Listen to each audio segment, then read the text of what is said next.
नमस्कार. मी अशोक मिरगे आणि आपण ऐकत आहात मिरगेंची कविता. माझ्या या सदरामध्ये माझ्या या यूट्यूब चॅनलवर आज एक चित्रकाव्य आपल्यासमोर मी सादर करत आहे. आपल्या मोबाईलच्या स्क्रीनवर एक आंब्याच्या झाडाचं चित्र दिसतंय आणि नेमकं त्याला त्याला आलेल्या मोहराचा फोटो मी घेतलेला आहे.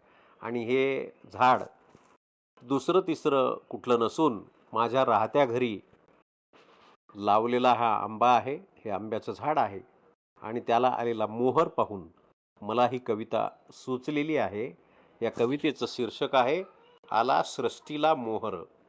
ऐकूया माझी ही कविता, आला सृष्टीला मोहर.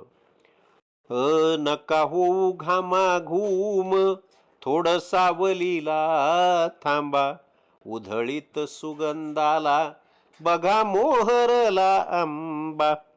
नका होऊ घामाघूम, थोडं सावलीला थांबा, उधळीत सुगंधाला बघा मोहरला आंबा. दाट सावली आंब्याची तना मना सुखावते, येता वाऱ्याची झुळूक शांत झोपाया लावते. दुःख झेलून देहात वृक्ष धरितात छाया, कुणी वागू द्या कसेही वृक्ष करितात माया. नका होऊ घामाघूम, थोड सावलीला थांबा, उधळीत सुगंधाला बघा मोहरला आंबा. जरी झोंबतो अंगाला तप्त उन्हाचा कहर, नव्या उमेदीने आला फांदी फांदीला बहर. जुन्या पिकल्या पानांची झाली सारी पान झड, जुन्या पिकल्या पानांची झाली सारी पान झड. गोड आंबट कैऱ्यांचे आता लागतील घड. नका होऊ घामाघूम, थोड सावलीला थांबा, उधळीत सुगंधाला बघा मोहरला आंबा. लख सोनसळी प्रभा साऱ्या झाडाला येईल, एक एक फळ त्याचे पुन्हा पाडाला येईल. लख सोनसळी प्रभा साऱ्या झाडाला येईल, एक एक फळ त्याचे पुन्हा पाडाला येईल. थंड मधुर रसाचे थोडे करिता सेवन, तृप्त होऊन जाईल तना सोबतच मन.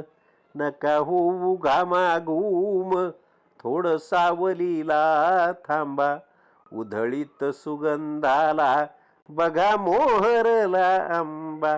आणि या शेवटच्या ओळी, सुख दुःखाला झेलीत करा थोडा उपकार, हेच सांगतो आम्हाला जणू आंब्याचा मोहर. सुख दुःखाला झेलीत करा थोडा उपकार, हेच सांगतो आम्हाला जणू आंब्याचा मोहर. नका होऊ घामाघूम, थोड सावलीला थांबा, उधळीत सुगंधाला बघा मोहरला आंबा. उधळीत सुगंधाला बघा मोहरला आंबा. धन्यवाद. हे चित्रकाव्य अगदी नुसत्या आंब्याच्या मोहराकडे पाहून मला सुचलेली ही कविता नक्कीच आपल्याला आवडेल असा मला विश्वास आहे. आपण माझ्या या चित्रकाव्याला जास्तीत जास्त शेअर करा आणि होय, चॅनलला सबस्क्राईब केलं नसेल तर अजूनही सबस्क्राईब करा. पुन्हा एखादा नवीन विषय घेऊन मी आपल्यासमोर येईल. तोपर्यंत सर्वांचे धन्यवाद.